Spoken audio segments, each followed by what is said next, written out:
5 minutes.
Pranam Swamiji. Namaste, namaste. Namaste. How are you? I'm fine. How are you? Thank you, Swamiji. Thank you. How are you keeping? Yes, look, I'm battling on, Swamiji. Thank you. Okay. Jai Ma. Jai Ma, Jai Ma. Jai Ma. Yeah, Jai Ma. in 1 2 minutes we'll start. Cheyenne. Yes.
Okay, we'll start with our prayer.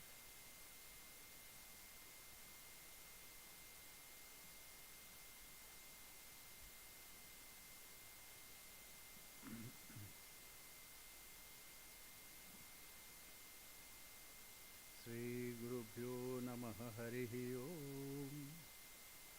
Sahana Bhavatu Sahanu Bhunaktu Sahaviryam Karavavahai तेजस्विनावधीतमस्तु मा विद्विषावहै ॐ शान्तिः शान्तिः शान्तिः हरिः ॐ असतो मा सद्गमय तमसो मा ज्योतिर्गमय मृत्युर्मा अमृतं गमय आविराविर्मयेधि ॐ शान्तिः शान्तिः शान्तिः हरिः ॐ तव कथामृतं तप्तजीवनं कविभिरीडितं कल्मषापहं श्रवणमङ्गलं श्रीमदाततं bhuvi grinanti ye bhurida janaha.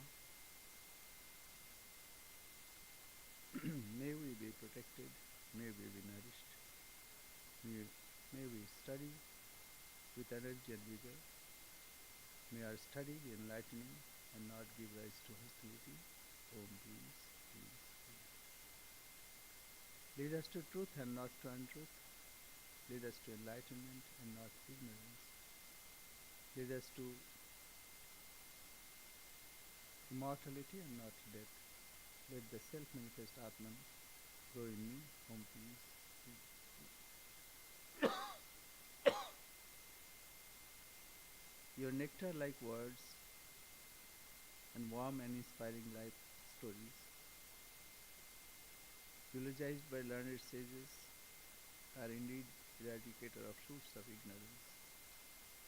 These are auspicious to hear and propitious to inculcate in one's own life.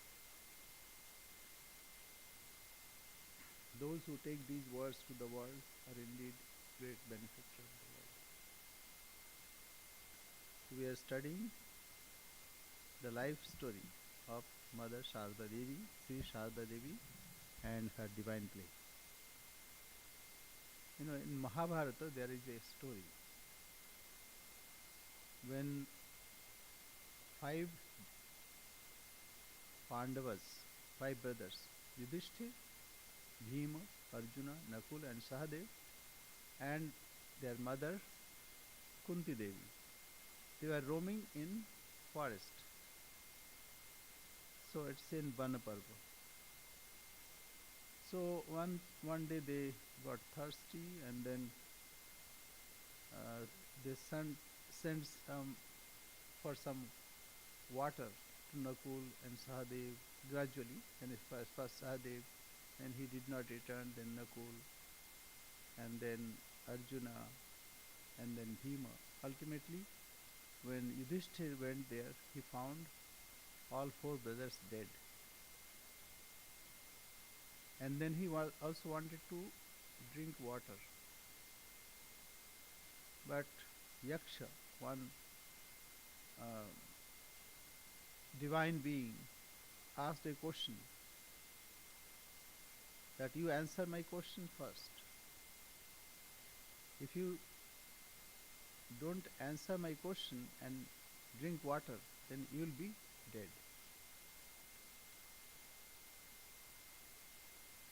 So first he has to answer questions of that Yaksha. Yaksha was no other than Dharma himself. Dharma means king of death, Yamaraj. So, king of death, what is the significance of this story? The significance of the story is the time is asking some questions. All the time. We also face questions from time. We need to answer those questions first to survive. Otherwise we are dead. Dead not only physically, morally also we are dead. So we need to answer the questions that time poses in front of us. So when the situation came and Dharmaraj asked him, what is the way, what's the path? Then Yudhishthir answered, and he answered all the questions. So he answered, he said, Tarko apratishta. What is right, what is wrong, it's very difficult to decide. Logic cannot decide or define. You know, if you follow one logic, they lead to one conclusion. Then you listen from another who is more powerful logically. You'll be convinced, yes, that is right. You know, we can find in courts. Once it happened that one lawyer was supposed to defend his client, but started arguing against it, against the case. And then, and he was under booze. Then the judge could not stop. He, uh, he could not tolerate anymore, because he thought if he, that lawyer came to defend his client, but he was going against it, and if he goes further, then he cannot defend his client. So he said, Mr. Bose, you are here to defend your client, but you are going against it, against that case. He said, yes, I understand, my lord. This is what I said, what my learned companion will tell. Now let me discard all those allegations. So what he was pleading, and logically he was proving that yes, he should be punished, and then he started discarding those arguments one by one. So what is the point? Point is, logic is such, it has two-edged sword, so it can cut both ways. One logic says something, another logic says another thing. That's why Dvaita, Vishishtadvaita, Advaita, all these are various logics. And not only that, sixth system of philosophy. Not only that, so many opinions in this world. And here also you have two parties, political parties. In India, it is over 1,000, more than 1,000 parties. Yeah. So everybody will tell his story, and people are convinced. Sometimes they win also. What is the point? Point is, tarko apritishta. Apritishta means it cannot be established by argumentation. What is right, what is wrong. So, Srutayo Vibhinna. Not only that, Shruti also caters various tastes. Say, in the same Veda you'll find rituals, in the same Veda you'll find um, that knowledge portion. In the same Veda you'll find which is dualistic, which is non-dualistic, and which is say like Vishishtadvaitavadini. So, not only logic can tell what is right, what is wrong. Even Shruti also gives different ways. And Naiko Rishihi Yasya Matam Pramanam. And there is no Rishi. I mean Rishi Mantra Drashta, Rishayaha Mantra Drashtara. Their opinions also differ. So we cannot take their opinion as valid argumentation, praman. Dharmasya tattvam nihitam guhayam. Therefore, dharmasya tattva, that means whatever is the essence of the spiritual truth, it is hidden in the deep cave of reality. It is hidden, very hidden. Nihitam guhayam. So what is the then way? Mahajano yena gataha sapantha. So what great people follow, what great people tread on the path, that path is to be trodden. We have to follow that path. So what is the conclusion? We cannot understand what is right, what is wrong, and there are so many ways that those are available. We are common people. So what we have to do? We have to follow great ones like Sri Ramakrishna, Rama, Krishna, Buddha, Christ, Mother Sri Sarada Devi. Why? Because they live what is righteous, what is good, and what is propitious. So that is why we are studying life of Holy Mother. She has shown practically how one should deal with this world, how one should behave in this world. So we are studying her life. Her life is like Ganga, and it is flowing, it is nourishing, and it is um, supporting us. Life is supported by her teachings. So with this introduction, we'll go forward. Paul? Hi, Swami. Yes. All right. So we're on page 330. 330. Radu's husband was not an easy person to live with. He came from a wealthy family, but he was lazy, foppish, undisciplined, and extravagant. He was not well suited to living in the household of Holy Mother, who was always surrounded by monastics and devotees. However, the mother absorbed Manmata into her family and accommodated his way of life for Radu's sake. In Udbodhan house, Manmata had a harmonium that he played while he sang, and devotees would bring meat curry for him. When the mother was in Kolpara with Radu, Manmata sometimes came to stay. Although he was living in a monastery, he did not care for the routine. Once during the Vesper service, Manmata was chatting and singing with his friends. The abbot mildly reproached him, and he angrily left Kolpara that night. When the mother heard about this, she sent someone to him the next day to bring him back. Once in So Jairambati, all contradictions.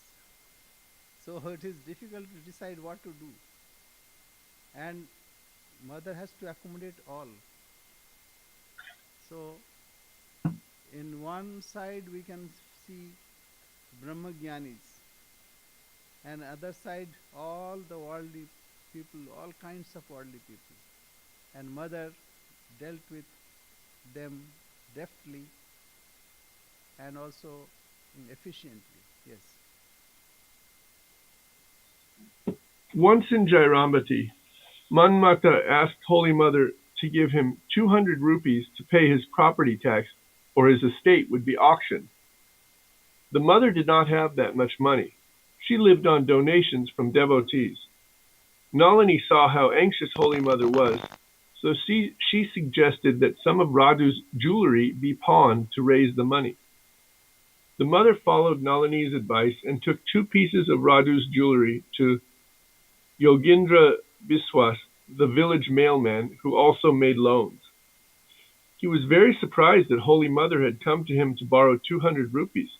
However, he loaned her the money, which she gave to Manmata. When Manmata left, the mother lamented. Radu's marriage went wrong. Kali Kumar arranged this marriage because Manmata came from a wealthy landlord's family. But now Manmata pesters me for money. Then she dictated a letter to Shardananda asking for 200 rupees from the interest of her investment in Balaram's estate to retrieve Radu's jewelry. Happiness and misery, disease and death, union and separation, affluence and poverty, misunderstanding and quarreling, selfishness and unselfishness, dharma and adharma are all parts of family life. As soon as human beings enter this world, they taste the sweet and bitter fruits of the tree of samsara, or relative existence. Holy Mother experienced both in her human birth. She tried to create a peaceful and joyful atmosphere in her family, but did not always succeed. Although she was endowed with supreme divine power, she did not want to change providence. Regarding her dealings with Surabala, Radu's mother, we observe the mother's infinite patience, perseverance, compassion, and forgiveness. So if this is the case in the household of mother, what happens in ordinary household. We can understand. So everybody suffers. Where the nucleus family, they have lack of attention to children, and in say combined family, joint families, quarrel goes on all the time, and in in various companies also. So this is the life that we find, but we can learn from mother how to deal with such situations. Yes, go ahead. In early February 1907, Surbala went to visit her father at Majde in Midnapur district. She carried her jewelry and Radu's jewelry with her in a small box because she did not trust anyone in Jairambati. Her greedy father, however, cleverly took the jewelry box from his insane daughter and kept it. This aggravated Surbala's madness, and when she returned to Jairambati, she went to the Simhavahini temple and began to cry, saying, "Mother, give me my jewelry, give me my jewelry."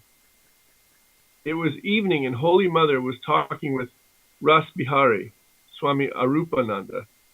Suddenly she said, "My son, Surabala is crying to Mother Simhavahini for her jewelry. She has no one except me. I must go." Holy Mother brought Surabala home. Then Surabala accused Holy Mother, saying, "Sister-in-law, you have taken all my jewelry for yourself." Holy Mother replied, "If I had that jewelry, I would throw it away this moment as I would the filth of a crow." She then told Ras Bihari, "Girish used to say that Surabala was born as my mad companion." Soon afterwards, Holy Mother sent Ras Bihari with a servant to Surabala's father and asked him to return the jewelry or to come and see her. He came to see Holy Mother, but did not bring the jewelry. Holy Mother fell at his feet and begged him, "Please save me from this terrible situation."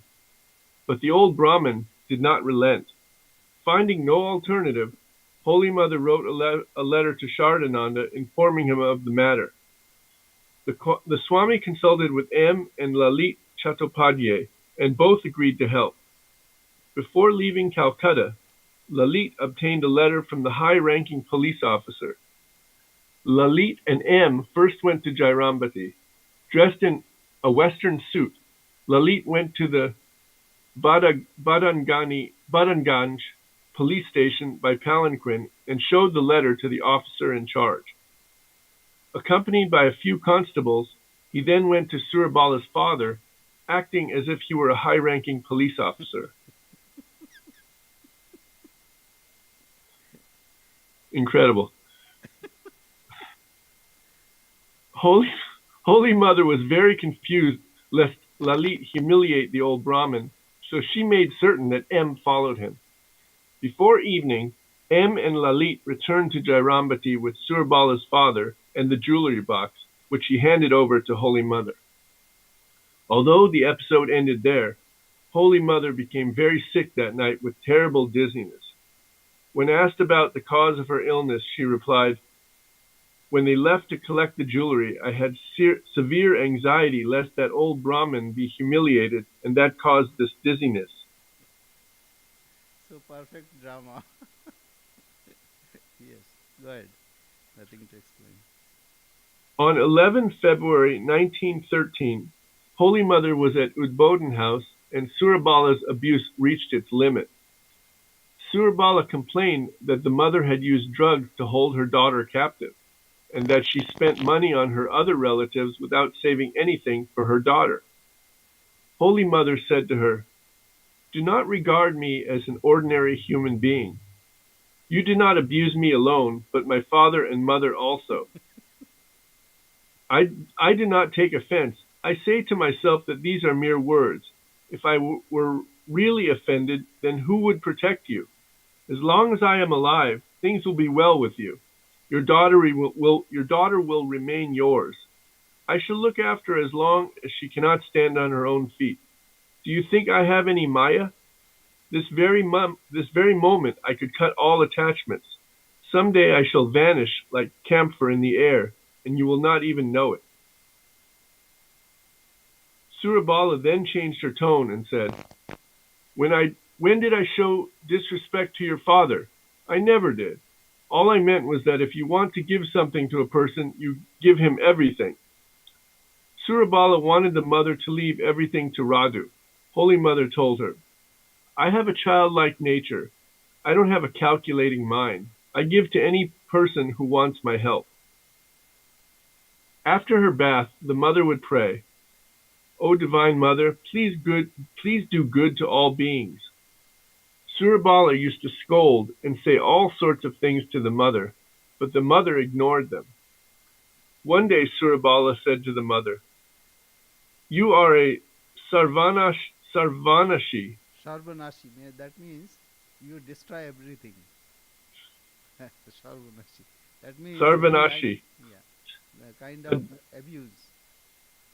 Calling Is it like a Raksha? Like a no. demon? Sarvanashi means you destroy everything. Sarva means all, Nash means destroy. So, no, not troublemaker. Sarvanashi means you destroy everything. Sarvanashi. A destroyer of all, it says, right? Yeah. Yes. Immediately the mother cautioned her, You can say whatever you wish, but never call me Sarvanashi. My children are all over the world, and such a curse will be harmful to them. Surabala could occasionally be humorous. One day in Udbodhan house, Holy Mother was decorating the master's picture with flowers and sandal paste before beginning the worship. With a twinkle in her eye, Surabala said to a woman devotee, Look, what is the mother doing? She is decorating her husband with her own hands. She would even, on rare occasions, show respect to Holy Mother. Once in Jairambati, Radu was ill, and the mother was feeding her milk. Okay, wrong hand Surabala means, came. Generally we use right hand. To be mother took used her left hand also. That's a wrong hand. Generally, we use for all good things by right hand. But here, like people don't segregate. They use any hand they like. But in India, that is the way. Generally, right hand is used for that. For any auspicious work. Swami, Yes.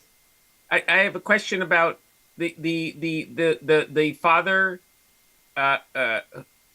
who took the jewelry, Radu's jewelry, and kept it. Yeah. Why was Holy Mother so concerned about his feelings when Lalit and M went there? Holy Mother is extremely kind, extreme compassionate. So, that this is also a sacrilege if a Brahmin is insulted. Because then, at that time at least, now also, if you harm anyone, then what happens? He curses. That curse also should not be there. And Brahmin's curse is very harmful. That's the concept in rural Bengal. Now many people don't bother about it. But mother was concerned that they should bring jewelry, but not at the cost of insulting a Brahmin. Because that goes against dharma. So that is the reason. You asked very nice question. Because this is the local culture. Here, if someone is doing something wrong, you go and teach him a lesson. That's fine. But there, it is very difficult situation. The things are to be brought, but not at the cost of insulting a Brahmin. That is why mother was anxious. Yeah. And because of Because of that, she was dizzy. All her play, yes. Go ahead. Surabala came to see Radu, and inadvertently the mother's hand touched her feet. Surabala immediately cried out, What will happen to me? Why did you touch my feet?" Holy Mother laughed aloud at this show of respect and said to a disciple, "Ravana knew fully well that Rama was Narayana himself, the supreme Brahman, and that Sita was the primordial power, the mother of the universe. Still, he did not refrain from ill-treating Sita. Surabala also knows who I am. She is fully aware of it, yet she must play her part." So, actually, it's a great drama they played, knowingly that what mother was and what is her stature. Not only that, in Dakshineshwar also we find Hajramasha played his part, and Ramlal and Hriday all played their part. It is to highlight, compassion of Holy Mother, the nature of Holy Mother. Instead of everything, she behaved like a, you know, in her extraordinary way. Yeah, that we find. Yes. One day in Jairambati, Shubhas, Subhashini, how do you know what to say like the sh sound, Swami? Shubhashini. Shubhashini. Shubhasini. No. Fragrant one. Subhashini. The thing is, Shu- in English there is no a and like long, and sometimes a is pronounced as a, the master, like so. It is Right. difficult to find out how to pronounce. In Bengali or in Sanskrit, that's not the problem. Surabala. So here a ba la. So Surabala. Yes. So, Subhashini. Shubhashini. Shubhashini and Surabala were quarreling. Prasanna came to Holy Mother and said, "Sister, this is unbearable. Please settle their fight." Meanwhile, both sisters-in-law came to the mother and Surabala began to abuse her. The mother calmly said to her, "Look, as long as I am in this family, Brahma, Vishnu, and Shiva will dwell in this household. As soon as I leave, there will be no end to your misery."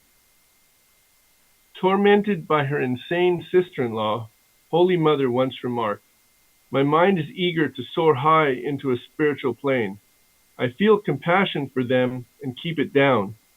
And what do I get in return? Only abuse and insult." Go But ahead. once Holy Mother said to Surabala, "You are so proud of a daughter who is whining, whimpering, and sniffling all the time. Look at them." She continued, pointing to her devotees, "My wonderful jewel-like children. I am the mother without giving birth to any child." Radu and Manmata were Surabala's mainstay. She felt insecure if she was not with them. Unfortunately, her mental disorder sometimes caused her to have delusions concerning the pair. One day, while she was cooking in Jairambati, the thought of Manmata suddenly came to her mind. She searched for Manmata in the house but could not find him. Then she thought perhaps he had gone to bathe in the Banerjee's pond. She went there and began to search in the water. When she could not find him, she concluded that he must have drowned. She returned to the house, fell at Holy Mother's feet, and burst into tears, crying, "Sister-in-law, my son-in-law has drowned in the Banerjee's pond. What will happen now?" Startled, the mother called loudly for her disciples and told them what Surabala had said. Hari responded, "Just now I saw Manmata playing cards in a shop." Yes. Go ahead. Holy Mother asked her disciples to bring him home right then. They went to the shop and escorted him to the mother. Surabala was ashamed and embarrassed when she saw Manmata and immediately went to her room. Holy Mother was greatly relieved. One afternoon, a few days later, Holy Mother was cutting vegetables on the veranda of her house. Brahmachari Bharata was writing letters in the front room. Suddenly, Surabala appeared in the courtyard and said to Holy Mother, "You are feeding my daughter opium. You have made her a cripple in order to exercise control over her. You do not allow my daughter and grandson to come near me." Holy Mother replied with utter detachment, "There is your daughter. Take her away. Have I hidden her?" But Surabala was determined to pick a quarrel and became flushed with anger. She picked up a piece of firewood from the kitchen veranda and was about to strike the mother with it. The mother cried out aloud, "Who is there? O Bharata, come quickly! Oh, who is there? Oh, Bharata, come quickly! This insane woman is going to kill me!" Bharata rushed to the spot and found Surabala about to hit the mother's head. He hurriedly snatched the firewood from her hand and then drove her from the house and forbade her to enter it again. Agitated, the mother forgot herself momentarily and said, "You mad woman, what were you about to do? Your hand will wither away." The next moment, she regretted her slip and bit her tongue. She folded her hands and prayed to the Master, "O Master, what have I done? My lips have never uttered any curses. At long last, that too has happened. Why live any more?" Bharata saw the mother weeping and was astonished by her compassion. Shortly after Holy Mother passed away, Surabala was attacked with leprosy. She began to lose her fingers, and before long, she died.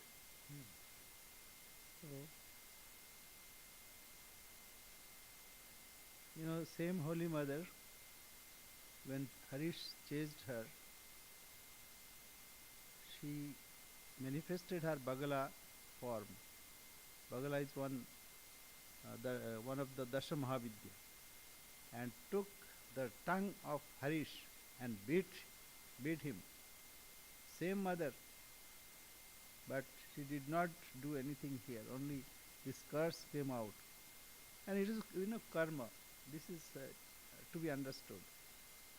It is said that as cows are attracted to calf, and calf is attracted to cows, similarly our work, whatever we do, the karma phala, the fruit of action, follows like that. That means whatever we do, that we have to suffer. That is why we must be very careful. In Bhagavad Gita also Bhagavan said, "Kim karma, kim akarma, iti kavayopyatra mohita." What is to be done, what is not to be done. Even great wise men also are confused. Therefore, tatte karma pravakshami. I'll tell you what is to be done. Tatte karma pravakshami yajñatva, by knowing which mokshasya ashubhat, you will be released from this inauspicious situation. So one should know what is to be done. And how to know? Our Shastra, the scriptures, tells what is to be done. Tasmat Shastram Pramanam te karya karye vyavastito. What is to be done, what is not to be done, it is ordained in scriptures. That is why we need to study. But scripture is very difficult to understand. And one should have that scholastic attitude. That is why we need to know. And here how it is depicted wonderfully. How mother dealt with all situations with calm mind and also with compassion. We also we also face the same situation, similar situation. We are also deal with various people, not this extreme, of course. It's amazing. We cannot deal such situations. But at least we can follow. We can understand the principle. And mother was a great manager. One should be able to manage one's household like that, and not only household, even uh, commercial sectors also.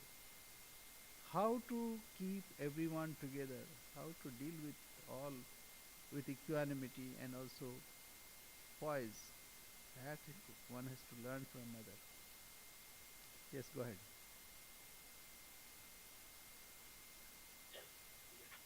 Uh, Bhavini. Bhavini, a cousin of Holy Mother. Bhavini lived with her mother next to Holy Mother's house in Jairambati. Holy Mother's attendants looked after Bhavini's mother, who was not well, and Holy Mother regularly gave them vegetables, fruit, and other necessities. One day she gave 2 pomegranates to Bhavini for her mother. While Bhavini was there, a big parcel of fruit arrived from Ranchi. Bhavini heaved a sigh and commented, "Ah, at first it was proposed that I marry Paramahamsa Deva, Sri Ramakrishna, but but my father did not give me in marriage to him, considering him to be mad. If I had been married to him, then all these things would have come to me. I would not have to depend on anybody. Rather, I would distribute these things to others." All shades are there. You know, the beautiful picture is full when all kinds of colors and shades are there. So nothing is left, I think. Okay. At this, Holy Mother and the other people in the household laughed. She said to Bhavani, "It does not matter that you were not married to the Paramahamsa. Please take whatever you need." She then said to Brahmachari Bharata, "Keep a few fruits for the master and give some papayas, pomegranates, and other fruits to Bhavani." Mother's detachment. Swami Satyaswarupananda, a disciple of the mother, related this incident. So you don't have this, that divine drama, or that will come later? Is that a footnote, Swami? No. I have a footnote after Bhavani. Okay, okay. You want me to look at that? Yes, yes. Let me see. Uh-oh. It went to... Yeah, this Let me go happened back. during Holy Mother's last visit to Jairambati, and a few months later she passed away.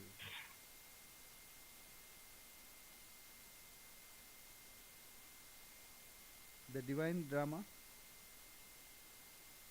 Yeah, I don't have that, Swami. There's on this iPad, there's a footnote, but then it just went to another page which didn't have anything of interest. Go ahead, read it. Holy Mother was in Udbodhan preparing to leave for Jairambati. Swami Shardananda asked Ashok and Rasbihari to help the mother pack. Shardananda bought a beautiful and expensive mosquito curtain for the mother's use in Jairambati, which Rasbihari put in the mother's trunk. In the evening, the mother left for Howrah station with her companions and those 2 attendants. The train arrived at Vishnupur station very early in the morning. They traveled by bullock carts for the rest of their journey, reaching Jairambati before evening. Ashok and Rasbihari carried the mother's luggage to her room and then went to their cottage. While the mother was unpacking, Uncle Kali came to inquire about his sister. When he saw the mosquito curtain, he grabbed it and said, "Sister, you will have to give this one to me." As he said this, he put it under his arm and left. The mother stood there like a speechless spectator. After supper, Ashok and Rasbihari came to make the mother's bed and set up the mosquito curtain. They could not find it even after searching through all the clothes in the trunk. They asked the mother about it, but she remained silent. Finally, she said, "My sons, Kali wanted, so I gave it to him." Rasbihari said, "Mother, Sharat Maharaj gave it to you for your use, and you did not use it even for a day. What will he think?" Mother replied, "My son, what can I do? You set up the old mosquito curtain for me." Helpless, they followed the mother's order and left the room. While walking to their cottage, they met Uncle Kali in the courtyard as he was returning to the mother's cottage. Both of them grabbed Kali's arms and insisted, "Uncle, where is the mosquito curtain? Please return it to the mother." Uncle Kali replied, "Sister gave it to me." "No, she didn't give it to you. You have taken it." Then Uncle Kali shouted, "Sister, your attendants are going to kill me." The mother rushed to the courtyard when she heard the cry. Meanwhile, Uncle Kali broke out of their grip, ran to his room, and closed the door. Oh, wow. The mother mildly reprimanded her attendants. "You are monks. You should have detachment. It is not proper to quarrel over a petty mosquito curtain." Observing the mother's non-attachment and forbearance, they went to their room. Yes. Then The divine drama. detachment. Yes. Yes. This one is not in printed form, but it was later added. Okay. After reading this chapter, the reader might wonder why Holy Mother endured all these trials. Why was this divine being surrounded by selfish, jealous, quarrelsome, and greedy relatives? She could easily have had a joyful and comfortable life in Calcutta with her wonderful devotees and disciples. The reader should remember that Holy Mother was acting in her divine drama. She needed both good and bad characters in her play. A drama cannot be interesting if there's no friction between good and evil. The more the hero or heroine of the play is opposed, persecuted, and ill-treated, the more that character shines and arouses affection in the audience. For example, when in a performance Sita is abducted by Ravana or Dushasan publicly humiliates Draupadi, the viewer's love and sympathy wells up for Sita and Draupadi, and at the same time, they are filled with anger and abhorrence toward the villains. In her own drama, Holy Mother selected bad and worldly roles for some of her relatives and good and spiritual roles for her devotees, just as Ramakrishna had done before her. Yes. I give example of painting. Many all the colors you can use, but the picture is not complete until or unless you use black. See, some lines have to be painted in black. Then only the picture comes in its own form or lively form. So, black is also important. That's what I say. See here, this is the picture. What is the picture? It's actually all black on the white paper. But by that, a picture is depicted. So black is very important to depict the divine characters. So we should not take offense of this. Or even we should not laugh. We also do the same thing.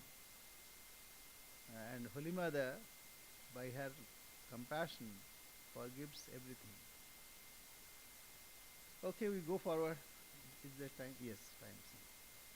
The pilgrimage in South India. Bhavad Vidha.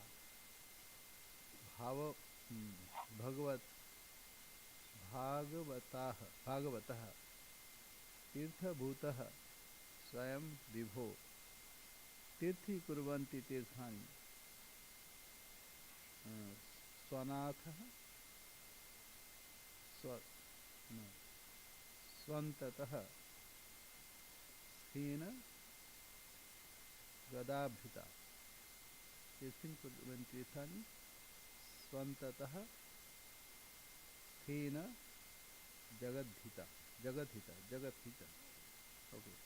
Yudhishthira to Vidura, a great one, lovers of God like you, having yourself risen to the height of holiness, Sanctify the holy places by your visit, bringing the presence of Narayana who reside in you. You know, like all the tirthas, all the holy places. What is holy place?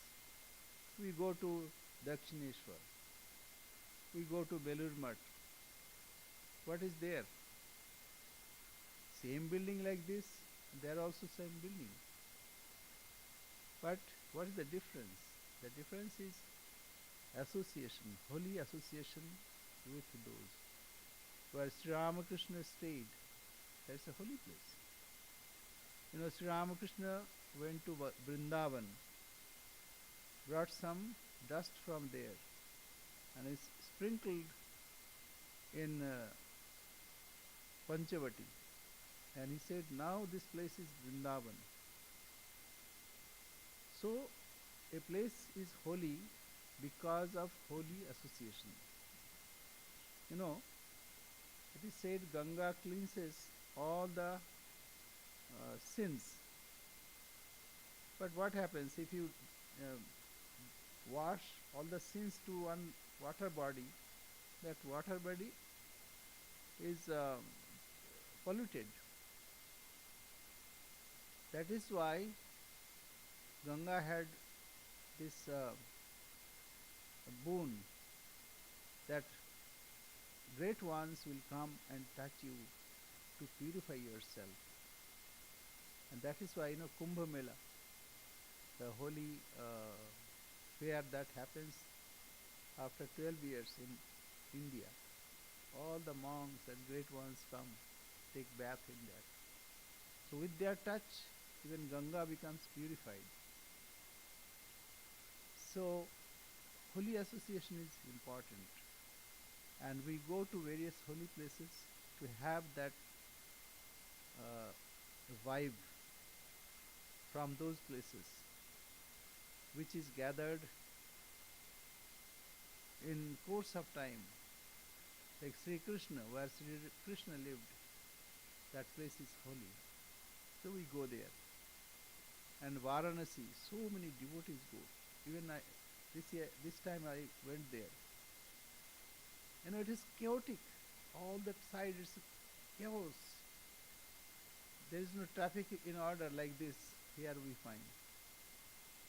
But what I noticed, all were so devoted to God. All were chanting the name of God, whether he's a pandit, great scholar, or even villagers. They were carrying some luggage over their head, and they were coming, though they can remain for a moment there. But the most important thing is their attitude. And you can see chaos, but no quarrel. Here if somebody honks, then one becomes mad. Even they'll shoot. So be careful. You know, in Sydney it happened. Somebody crossed me, I honked. And then like he put angry face towards me. But in India you'll find, you know, all chaos. And driving skill is so good that they can drive 2 inches. So what they do, 2 inches, again 2 inches, again 2 inches, then only they go. And in the meantime, people are coming from the opposite side, this way, that way. It's amazing. What is very distinct, that is, all are devoted to God. Even I went to Hanuman temple, Ram temple, where Hanuman is present, it is considered. Even Swami Brahmananji saw him there. They are also all immersed in chanting, you know, Hanuman Chalisa. Sight to see. Then I went to Durga Mandir. There also it is so, everybody is chanting the name of Mother and offering something. Though rush everywhere. Chaos everywhere, dirt and dust everywhere. But this is unmatched. So this is to be seen. And again, it is because of holy association that people come there and receive that vibe from that place. So this is very important. So mother also went to various places of pilgrimage, but it is not to get herself holy, but to make those places holy. That's why even today we go. In Bangalore, there is a place where mother sat. So there the picture of Holy Mother is kept. I went there, bowed down, and people come and they visit that place because it was sanctified by Holy Mother.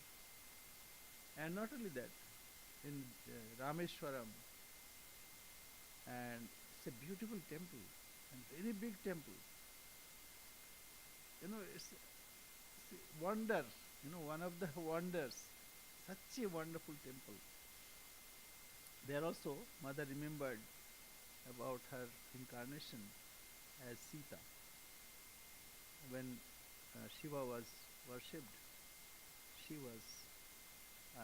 said that I kept you have remained the same as I kept here. So this will read here. Yes. Go ahead. Travel breaks the monotony of daily life, drawing people to explore new places, new people, new cultures, and new languages. Spiritual pilgrims are a special type of traveler. They seek to breathe the freshness of the eternal.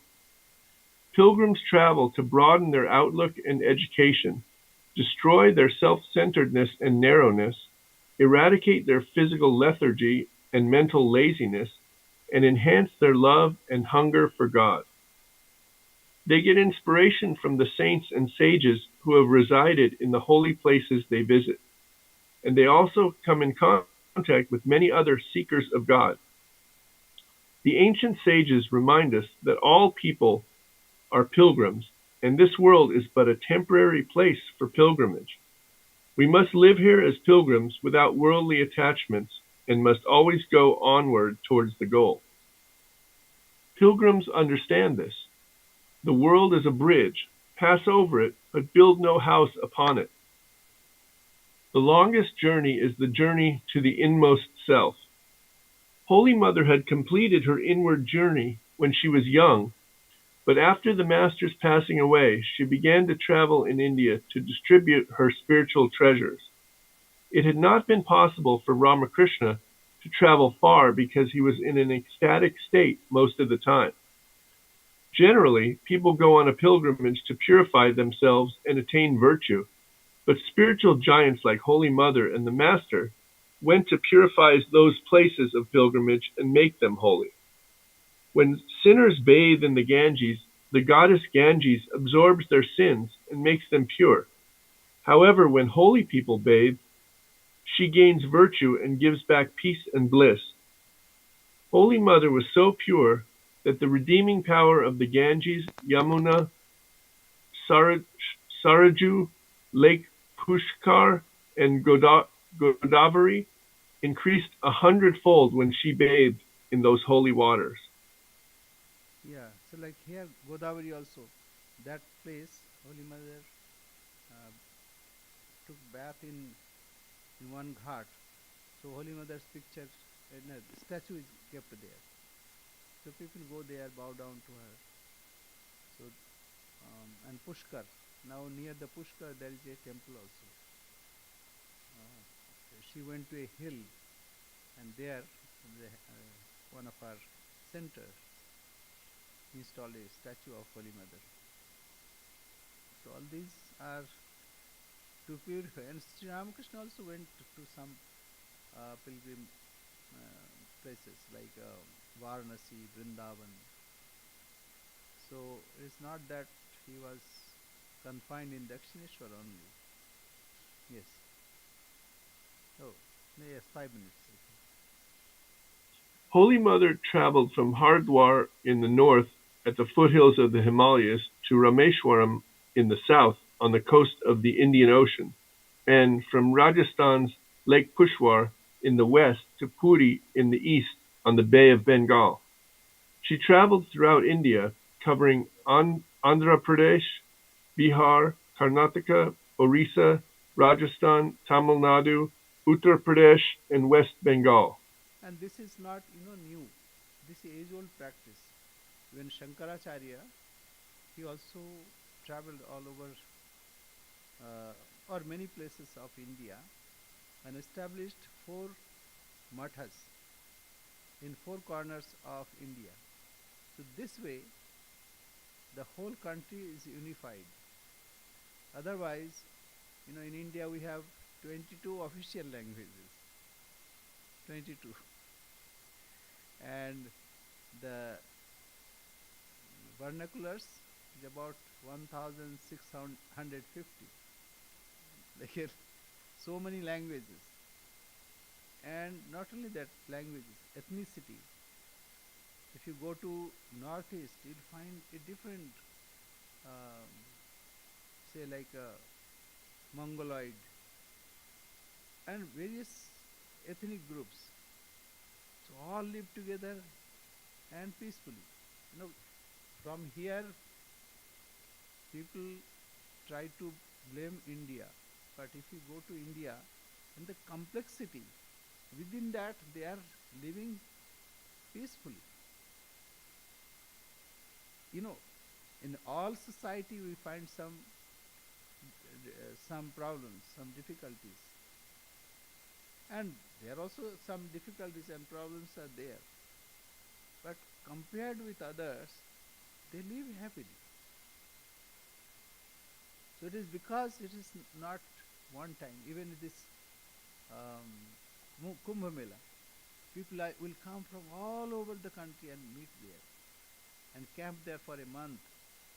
And if you see that fairground, it's an ocean of tents. And everywhere you'll find somebody chanting or singing the glory of God, or some satsang is going on, or some havan, and that time they exchange. That modern way of exchange of ideas are seminars. And how difficult it is, how costly it is. If you organize a seminar, at least a few $100,000 will be spent. And then to accommodate them, the speakers, and also inviting audience, it's a lots of trouble. It requires 2-3 years to plan. Whereas in a Kumbh Mela, 30 million people or 40 million people will come and congregate in one place, and will come from all over the world, and so many seminars are going on and free. This is extraordinary. And not only that, when they come from various points of the country, they bring something so that they sell. Previously money was less, so they would bring something and sell, or they'll buy something to take to their places. So this is a source of commerce also. And not only that, nowadays hotels are there. Think of that time when hotels were not there. And people are coming, walking, 2,000 miles, 3,000 miles, and coming there. And wherever it is night, they are accommodated. It's called atithi. Atithi means without any date. So guests are called atithi. Atithi devo bhava. That means guests are divinities. So this is the culture. Wherever it is night, they'll stay with a family. And then they exchange, oh, where are you from? And then their stories, and so they'll share. So this way the whole country was united. It's unique. And when this Kumbh Mela started, nobody knows. Nobody knows. It is so ancient. Even it is, when the history writing was there, they also record that, this happens every 12 years. And then after 6 years there is Ardha Kumbha, half Kumbha. So 4 places where Kumbha Mela is organized. Then every place after 6 years Ardha Kumbha, half Kumbha. And then every year also they organize something. And you will see in 3 months after monsoon and before this December, the whole city is built in such a short time. And it's amazing, I did not believe that if you go to Kumbh, you'll earn some merit. I did not believe. But when I went for the first time, I saw the ocean of tents, and I was so uplifted. I said, "This is what is punya." Now, what punya is? What is merit? Uplifting oneself. One was so inspired. One gets so inspired seeing the devotees, and everywhere some singing is going on, or some seminars are going on, satsang is going on. It's amazing. Even this MIT or this Harvard, they also studied how it is organized, how people come, and people know. There is no advertisement. People know by it's like a great magnet. They come and they inquire, when is Kumbh Mela? Even though we know that this January there will be Kumbh Mela. So it's a great thing. And this way the whole country is united. And it's a tradition to travel from one place to another. So pilgrimage is very important in spiritual life. Yes. Here, we are in islands here. We don't know who is our neighbor. And when we go, they also don't open their door. But think, a stranger comes and stays with you, and then you exchange. Now people, still in villages, this practice is there. And we monk actually. For us, doors are open all the time. Okay. So, the pilgrimage is very important, and Mother did so, and to purify those places. We'll stop here. Om Purnamada Purnamidam Purnat Purnamudachyate Purnasya Purnamadaya Purnamevavashishyate. Om Shanti Shanti Shanti. Hari Om Tat Sat. Sri Ramakrishna Arpanamastu. By God's grace, I did all four kumbhas, and some I did two times. It's amazing. I mean, teeming population, and you can see 30, 40 million people in one place. Amazing. And even you can see from the space. Oh.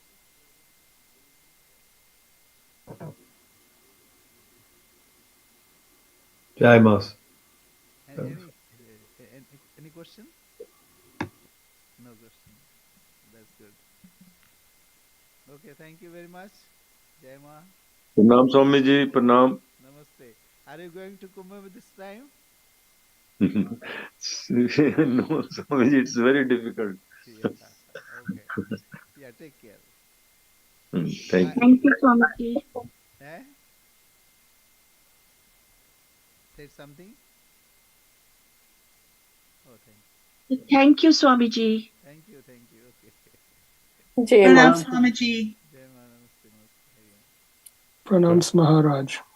Namaste. Namaste. I don't know why is everybody. Eh? No, Maharaj. Okay. No, Maharaj. Kumbh Mela. Kumbh Mela. I would like to go, Maharaj. Okay, good. No way. Be careful. Yeah, Maharaj. Okay, thank you very much. Jai Ma. Jayama. Gemma. Eh? Okay.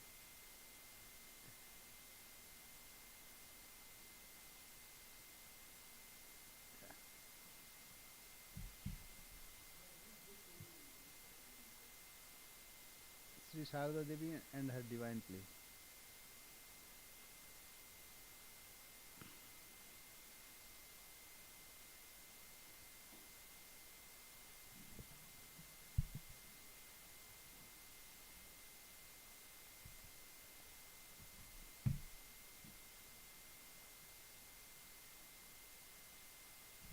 Oma.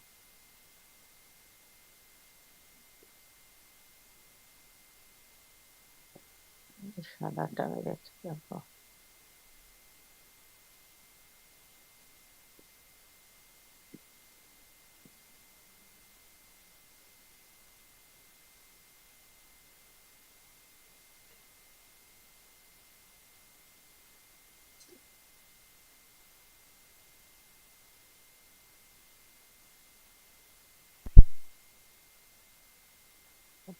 এতে কেন এরকম আওয়াজ হয় জানি না।